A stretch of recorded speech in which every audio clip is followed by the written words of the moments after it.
Baby niya okay na. Okay. Asa yung baby balasang? Akin na. Ako kaya siya, dilikot ka lang kasi nag-ano yung dugo. Di ka niya patitigas na? One ita ko. Sa oxy. Ayan. Mano? Titig lang. Anak nag-IM, anak nag-po. Ikambal. Ito po ito. Ito. Siguro hindi ba? Sige, bibig ka kasi lang. Ma'am, bibig kita ha. Okay ka lang? O, sabi, pag ibang may nararamdaman ha?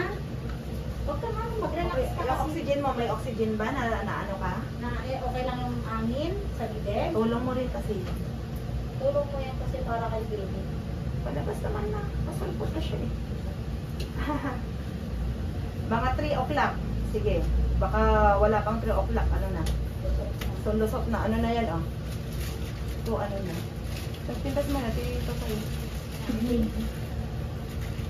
Mag-inhale lang muna. Masakit? Yan na.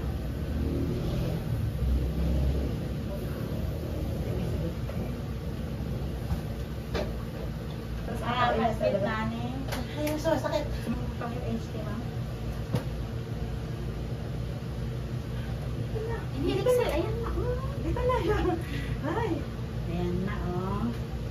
Pag lumalabas ng tae, therefore, pinupush niya yung ulo. Ganon. Ayan, mas habaan mo. Habaan mo. Tinutulak nga niya eh. Kaya kailangan mo pa ng persa. Kayo ni baby mo. No?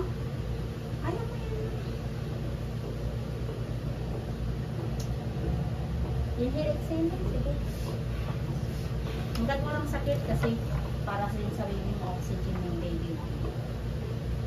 Ayan na. Kunti pa. Katain mo na. Sumakit na? Ay, ikaw man. Oxy man may kaya. Tae mo lang, may ganyan lang. Kunting-kunting tae na lang, ha? Ano na lang?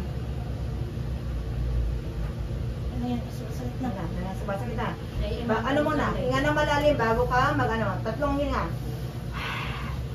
Inhale, exhale, higo. Yan, sige. Ready out! 2:47. Sakit pa tayo ng electric fan? Okay. Sir, dito ka.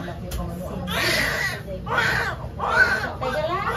Okay. Ah, thank you, Lord. Thank you, Lord. 2:47. Base